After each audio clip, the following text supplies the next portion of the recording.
Yuk kita diskusi yuk, siapa yang lebih paham tentang Pancasila? Antum atau saya? Oke.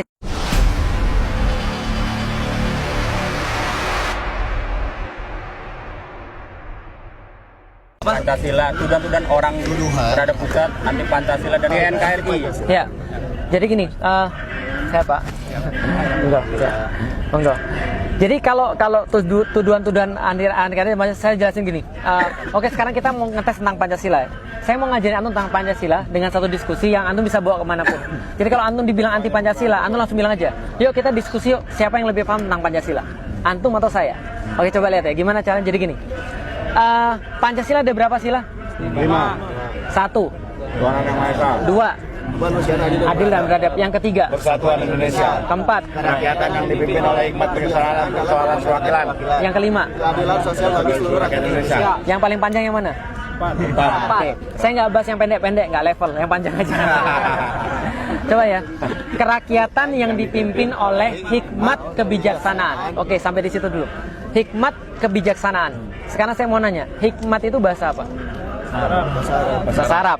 Oke, ada nggak hikmat dalam arti bahasa Indonesia? Ada nggak hikmat dalam arti bahasa Indonesia? Buka KBBI, Kamus Besar Bahasa Indonesia, ketik kata hikmat, Anda akan lihat artinya adalah kebijaksanaan. Berarti arti hikmat adalah apa? Oke, sekarang artiin hikmat sebagai kebijaksanaan, baca ulang. Kerakyatan yang dipimpin oleh hikmatnya diartiin, kerakyatan yang dipimpin. Ngapain ulang 2 kali saya tanya? Nggak mungkin ulama-ulama yang buat Pancasila itu redundant, ngulang 2 kali. Nggak. Al-Quran itu sangat detail. Dan yang baca terbiasa detail. Orang muslim itu terbiasa detail. Hati-hati ngomong dengan orang muslim, karena orang muslim itu terbiasa detail. Dia akan memperhatikan setiap kata itu benar.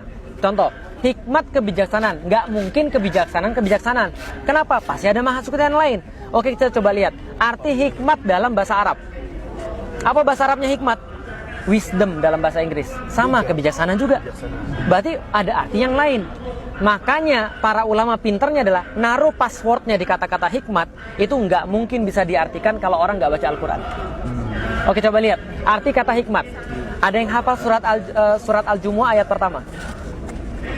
Sabbahalillahi mafis samawati wal ard. Bukan. Al-Malikul Quddus Azizul Hakim.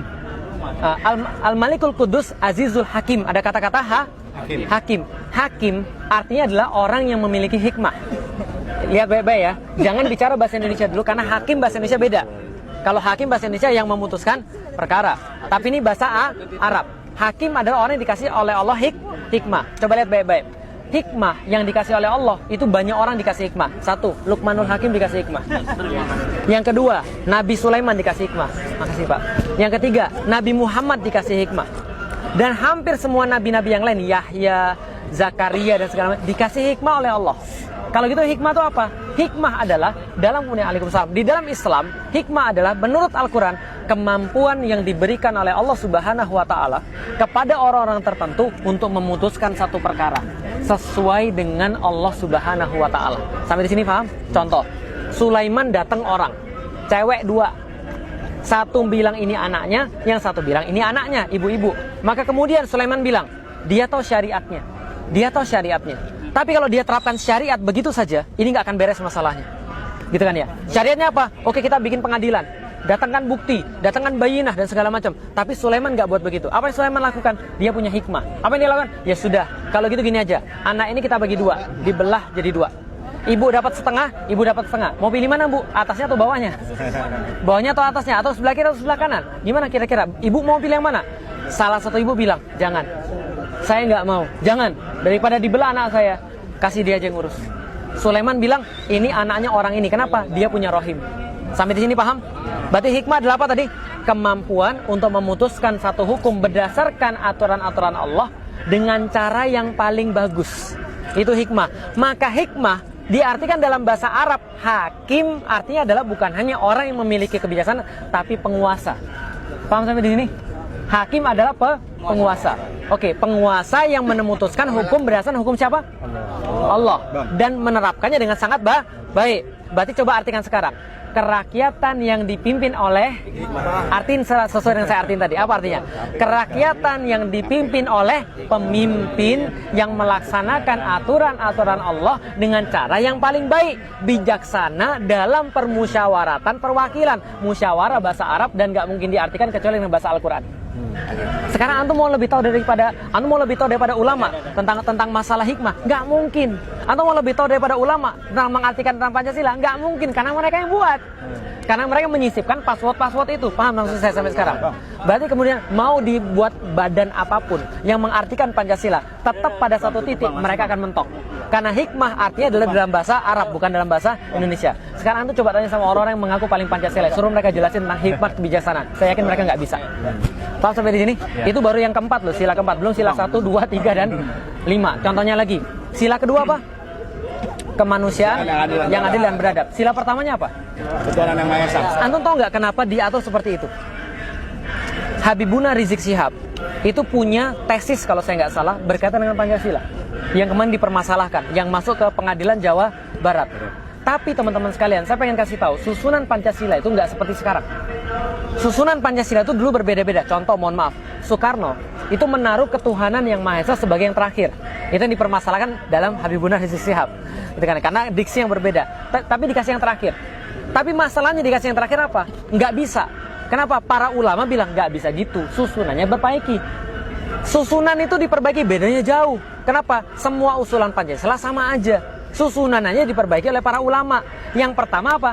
Ketuhanan yang Maha Esa. Karena Pancasila itu kayak bangunan. Anda nggak bisa naik ke lantai kedua kalau Anda nggak bangun lantai pertama.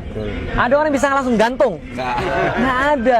Maka yang pertama kali harus diakui oleh semua manusia adalah pengakuan yang paling hakiki, pengakuan yang paling penting, yang paling dasar. Anda ngakui Tuhan dulu. Karena kalau Anda nggak ngakui Tuhan, Anda nggak mungkin jadi manusia. Paham nggak maksud saya? Beda binatang sama antum apa? Punya akal, karena itu bisa ngakui Allah. Karena itu kita punya aturan daripada hanya orang yang mengakui Allah, hanya orang yang mengakui Tuhan yang bisa menjadi manusia yang seutuhnya. Paham sampai di sini? Kalau Anda nggak mengakui Tuhan, Anda nggak mungkin menjadi manusia secara utuh. Contoh, lihat nih, tahu Nabi Adam diciptakan sama siapa? Iblis, tahu? Yang dia diciptakan sama siapa? Allah. Dia jin, iblis itu.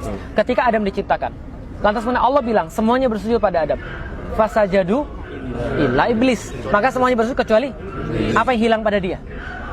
Dia nggak ngakui Allah sebenarnya. Allah suruh sujud sama dia. Apakah Allah suruh sujud sama Adam? Enggak.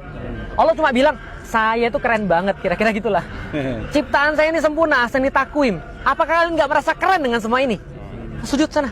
Paham gak kira saya? Kayak gini deh misalnya, Anda berhasil gambar sesuatu yang bagus, Anda foto itu kan ya. Anda bilang orang, dan kalau ada orang sakit kayaknya, widih keren banget.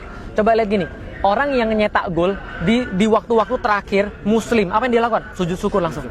Orang tuh ketika mengalami sesuatu yang sangat gila nih, keren banget, dia pasti akan mau sujud. Kira-kira gitulah. Allah bilang, keren gak nih ciptaan saya? Harusnya kalian merasa keren dong, karena ini lebih keren semua daripada Anda semua.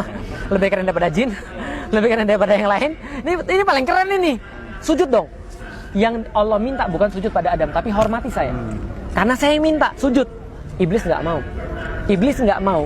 Yang nggak diakui adalah Allah sebenarnya. Ketika dia sudah nggak ngakui Allah, apalagi ngakui manusia. Ngapain saya sujud pada dia? Dia cuma dari tanah, saya dari api. Padahal Allah sudah bilang, kami nggak hanya jadikan dia daripada tanah, tapi kami jadikan dia daripada tanah. Kami sempurnakan dia dengan seimbangkan dia, dan kami kasih dia pada dia ruh yang menghubungkan dia senantiasa daripada kami. Paham nggak maksudnya? Artinya iblis mulai bilang, gue itu udah lama kali. Tahu nggak cerita tentang iblis? Iblis tuh pas ruku, lama bertahun-tahun. Allah bilang tambah lagi sekian tahun, mau dia. Sujudnya tambah lagi sekian tahun, mau dia. Antum pernah nggak sujud bertahun-tahun? Lah imam sebentar sujud sudah agak lama. Ya kan ya? Dia sudah suruh sujud bertahun-tahun, mau loh, nggak ada masalah. Tapi ketika manusia datang, dia nggak mengakui Allah, karena dia nggak mengakui manusia. Maka kalau ada orang nggak mengakui Allah, dia nggak mungkin mengakui manusia. Lihat PKI. PKI itu yang nggak diakui siapa? Tuhan. Maka dia ngelihat manusia tuh, manusia dipotong, disembeli, darahnya keluar. Itu sama aja kayak ngelihat ayam dipotong. Karena dia nggak pernah memanusiakan orang. Ingat baik-baik kata-kata saya. Kejahatan itu terjadi ketika antum sudah mulai tidak memanusiakan orang. Nggak usah bicara tentang agama dulu deh. Orang itu bisa jadi jahat kalau dia sudah tidak memanusiakan orang. Makanya cara orang untuk jahat pada orang-orang muslim di Suriah, di Rohingya adalah dengan tidak menganggap mereka manusia. Mereka tuh sama aja kayak binatang. Kayak monyet mereka itu, hitam. Dan kita ini adalah ras yang terpilih, mereka tuh monyet. Maka mereka bunuh manusia, itu kayak bunuh monyet. Paham nggak kira-kira saya? Perang salib. Betapa teganya mereka menumpahkan 60.000 darah orang di Masjidil Aqsa, di Baitul Maqdis. Kenapa mereka jadi setega itu? Sebelumnya mereka sudah dikasih hoax dulu. Jadi nggak usah ngajarin orang muslim hoax. Mereka yang sering buat hoax sebenarnya. Apa yang kemudian mereka lakukan? Muslim itu tukang makan anak kecil. Anak kecil itu disup. Mereka jadiin kemudian tulang-tulang dari anak kecil dijadiin sebuah kalung misalnya. Apalagi mereka mengencingi salibnya Yesus Kristus. Itu yang mereka buat sehingga mereka benci dengan orang muslim. Sehingga nyembelih orang muslim udah kayak nyembelih ayam, udah kayak nyembelih binatang.